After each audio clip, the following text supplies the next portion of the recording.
kan belum ya sampai sekarang sih belum verbal ya. Tapi di usia sebelum 18 bulan sebenarnya dia tuh ngoceh gitu. Apa-apa gitu ya. Tapi kemudian dia regres. Menjelang 2 tahun malah nggak ada keluar sama sekali suaranya gitu. Jadi kami bawa ke dokter tumbuh kembang. Jadi ada 3 dokter itu yang kami datangi. Juga 2 dokter tumbuh kembang. Kemudian satu satu psikolog anak. Nah, jadi ada yang bilang PDD-NOS, ada yang bilang autism gitu. Nah, tapi yang saya tangkap adalah intinya harus segera di terapi, apalagi masih usia emas gitu. Biasanya penegakan diagnosis itu di 0 sampai 3 tahun katanya diagnosisnya masih belum tegak gitu. Jadi orang tua harus berusaha ngejar di situ gitu kan. Ya udah, jadi sejak itu langsung kami terapi yang kami ikutkan untuk Ethanail, maaf ya, nggak bisa. Terapi yang kami ikutkan untuk Ethanail, maaf, nggak bisa saya gerakin Pak. Yang mana? Ke yang 5 aja Pak langsung. 5. Ya. Ya. Nah, terapi yang kami ikutkan dengan Ethanail adalah okupasi terapi, sensori integrasi, kemudian terapi perilaku gitu. Tapi tidak ada perkembangan. Nah, waktu di tempat terapi ini ada beberapa orang tua, bukan hanya satu ya, Dok. Jadi ada beberapa orang tua yang sudah sebut gitu. Coba lihat protokol Dokter Senjaya tentang biomedis kayak gitu. Ini anak harus ada yang pokoknya banyak. Saya kan baru tahu anak saya itu ada masalah. Jadi saya tidak tahu penanganannya. Jadi banyak orang yang memberi saran gitu. Ada yang nah untuk biomedis salah satunya disuruh untuk lihat Facebooknya Dokter Alice Facebooknya Protokol Senjaya gitu. Nah, dari akhir Januari itu saya udah lihat gitu kan. Udah sebenarnya saya udahlah cocok aja lah gitu. Saya malas gitu nyari-nyari yang mana-mana gitu. Jadi sebenarnya walaupun belum searching sekali gitu, udah saya coba aja gitu kan. Karena kalau misalnya diet, anak saya ini udah diet dengan sendirinya. Dia nggak mau makan sama sekali, susu juga susah gitu ya. Jadi apalagi yang mau didietin gitu kan. Jadi saya rasa ini nggak benar gitu kalau diet. Nah, saya harus cari yang lain gitu. Nah, saya baca-baca itu pengumuman di protokol Dokter Senjaya. Nah, saya saya beraniin diri, saya WA-in Dokter Ali. Tapi saya panjang-panjang cerita. Dokter Ali tuh cuman jawabnya intinya adalah lihat pengumuman gitu. Nah, itu sebenarnya saat itu saya kecewa, Dok. Kok gini sih jawabannya, kan saya nggak ngerti gitu kan. Maksudnya nggak ada yang bimbing juga gitu. Nah, jadi memang bagus sekali sih kalau misalnya ke depannya nanti di protokol ini ada agent yang untuk membimbing gitu, agent perubahannya gitu ya. Yang untuk membimbing orang-orang baru yang ingin mengenal protokol Senjaya gitu. Jadi kan itu saya gimana ya? Saya kan punya 2 anak balita nih gitu. Jadi susah sekali saya untuk nonton video, tapi harus katanya ya. Terus saya nonton oh iya benar juga, harusnya memang nonton nih gitu, karena tujuannya adalah supaya orang tuanya ngerti, jangan nanti bisa dibodoh-bodohin gitu sama masukan kanan kirinya gitu kan, dari mana-mana gitu. Jadi makin lama malah makin senang sayanya gitu. Makin senang gitu untuk ikut protokol Senjaya, walaupun memang sepanjang kesininya juga saya banyak dengar ini itu sih gitu. Cuman ya saya yakin aja gitu dengan sarannya Dokter Ali gitu, dan semuanya yang di protokol Dokter Senjaya ini gitu. Kemudian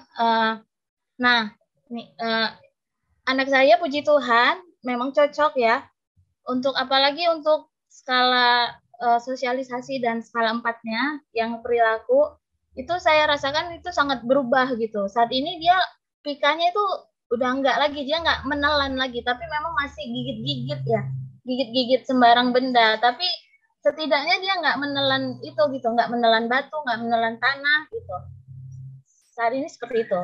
Nah, kemudian, nah tapi yang saya rasakan itu yang paling berubah itu sejak saya di slide 7 tuh saya ikutkan, saya di Desember ikut apa fast tracking program fast trackingnya di Remove ya.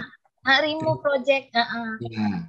ya itu jadi itu gimana ya, saya itu dulunya sebelum ikut Remove project itu jadi saya tuh kebanyakan sedih gitu, dikit-dikit sedih, orang ngomong apa sedih, lihat anak orang sedih, jadi itu gimana ya, kayak anak saya ini kayak nggak ada masa depan gitu ya.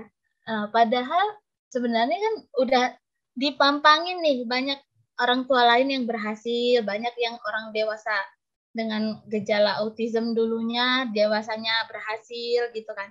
Nah, tapi saya nggak bisa ngilangin gitu rasa ketakutan saya gitu kan.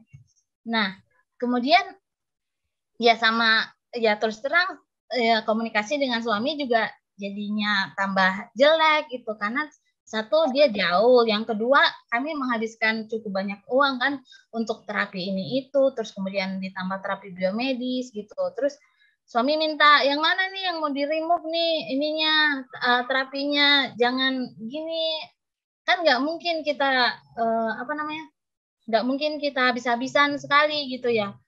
Nah, gitu. Jadi dia ngomongin gitu, saya tuh sampai pusing gitu lah. Saya ingin anak saya sembuh, tapi saya ngerti juga nggak mungkin tanpa perhitungan gitu kan. Nah, tapi puji Tuhan, terima kasih ya dok. Di Desember itu memang saya sangat terbantu dok. Setelah di remove mental blocknya, jadi itu saya jadi bisa untuk ungkapin gitu. Jadi ternyata selama ini kami itu gimana ya? Saya dengan suami itu cuman masalah di komunikasi gitu. Nah, iya dua-duanya pengen kemajuan anak gitu, tapi ya gitulah. Kan ada mental blocknya ini, mungkin yang sana karena masa lalunya, yang ini saya karena masa lalunya jadi bentrok mulu gitu kan. Anaknya tadi kurang diperhatiin, makin kurang diperhatiin gitu. Nah, tapi sejak Desember itu jadi saya semakin semangat gitu, semakin semangat untuk ya untuk hidup saya gitu, untuk hidup saya, untuk hidup keluarga kami gitu, untuk masa depan anak-anak gitu. Karena memang sejak itu juga anak saya tuh kayak kayak udah balik gitu. Ya ini mamaku gitu. Nah, mungkin ya yang salah sebenarnya saya gitu kan, berarti ini pikir saya nih gitu. Terus udah gitu padahal suami saya nggak ikut remove project loh gitu karena dia waktunya dia nggak bisa sembarangan untuk cuti gitu, diatur sama sama perusahaan, jadi nggak cocok jadwalnya gitu kan. Nah tapi itu aja udah proses ya, jadi saya tuh yakin sekali gitu untuk kan dokter Ali bilang ini programnya nggak ada lagi nih gitu. Wah, padahal nih saya mikirnya nanti anak saya ini nanti di 2022 saya bayangannya itu pertengahan tahun. Nah ini apa ikut remove project lagi lah kalau misalnya dokter Ali bikin gitu. Nah tapi ternyata Semarang nih, yang di Semarang tanggal 7 ya, 7 kemarin itu yang paling yang terakhir katanya. Wah nih ya udahlah saya bawa aja lah ini dua-duanya gitu. Jadi saya tuh dua kali loh ikut remove project gitu. Yang satunya lagi saya bawa anak-anak saya dua itu gitu. Nah, nah setelah di remove, nah mereka itu terlihat kayak ya hari pertama kayak biasa aja sih, si Nailnya juga masih kabur. Tapi si yang paling yang cewek nih ya si Gloria nih, yang paling terasa perubahannya. Dia ini sebenarnya anaknya rewel sekali, apa-apa minta di apa ya, minta dibantuin sama saya. Apapun, bangun tidur nangis, sedikit nangis gitu. Tapi sejak di remove itu kayak kayak berubah. Dia di pesawat pasang seatbelt sendiri. Pokoknya dia bawa barang sendiri gitu. Oh iya, saya belum bilang ya. Saya ini dari Medan. Jadi saya itu ikut remove project-nya itu yang di Desember saya dari Medan ke Jakarta. Itu tiketnya lagi high season. Tapi saya tuh yakin sekali saya akan dapat manfaat yang baik dan puji Tuhan terbukti gitu. Terus kemudian di di Januari juga ke Semarang juga lagi high season. Sebenarnya nggak ada uang sih, bukan nggak ada uang ya, nggak boleh ya bilang gitu. Maksudnya uangnya saat dibilang pengumuman nggak ada uang, tapi tiba-tiba ada aja gitu. Tiba-tiba suami dapat rezeki gitu, rezeki yang tidak terduga gitu ya. Nah, jadi bisa ikut itu di sini. Oh iya, mungkin testimoni untuk chef juga. Jadi itu chef itu bisa membantu untuk fokus LOA ya, law of attraction. Jadi itu dengan saya tuh karena saya kan salah satu kesulitan saya tuh masalah ekonomi juga sih. Jadi saya memikirkan satu angka gitu yang saya kepikiran gitu dan ternyata terbukti gitu dan dikasih Tuhan gitu. Puji Tuhan, mudah-mudahan banyak lagi rezeki yang lain dan anak-anak saya dan anak kita juga dan kita juga semua semakin baiklah hari ke harinya. Terima kasih. Terima kasih Bu Neni. Jadi Bu Neni mulai dari Mei ya, Mei 2020. Kan, Pak. Sebenarnya dari Juni Pak, tapi Mei itu saya pikir harus ada before afternya gitu. Oh gitu. Okay. Jadi saya tulis aja Mei. Luar biasa Ibu. Jadi ceritanya heroik ya. Perjuangan Ibu dari Medan ke Bekasi ke Semarang.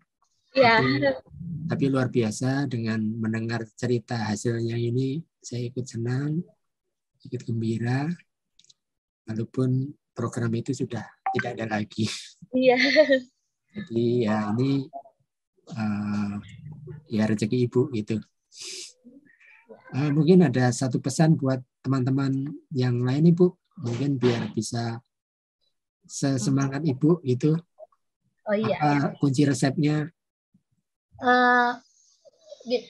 Gini ya, saya kan ikut special membership juga, jadi ada beberapa orang tua yang mungkin saya deketin gitu ya, tapi belum ada yang go saat ini. Mungkin saya harus berusaha lagi, tapi saya bingung gitu, kenapa mencoba pun tidak mau gitu kadang-kadang gitu ya.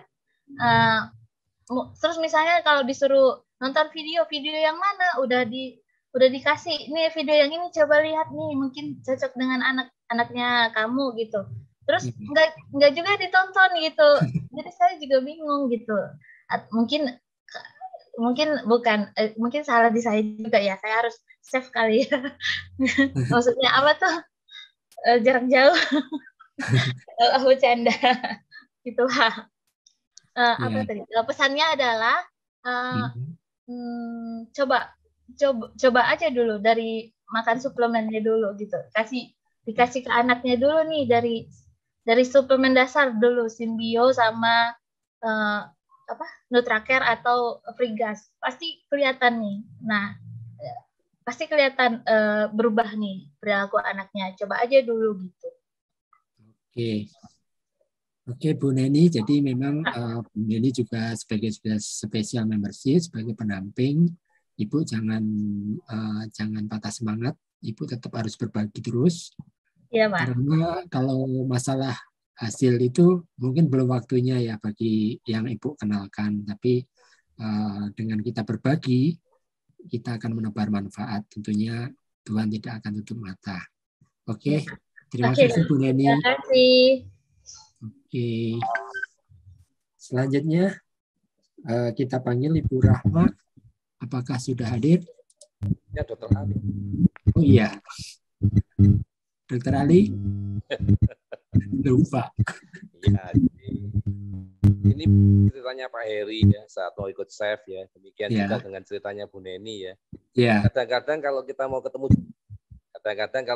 ketemu jalan ya, ketemu pintu ya yang mau kita tuju. Itu seakan-akan kita ada halangan, seakan-akan. Misalnya kayak tadi ya, kayak kalau Pak Heri masih ingat ceritanya Pak Heri, kepingin ikut, tapi ikutnya suami istri, tapi saat itu belum ada uangnya. Jadi kita Yes. ngomong nggak punya uang, belum ada uangnya.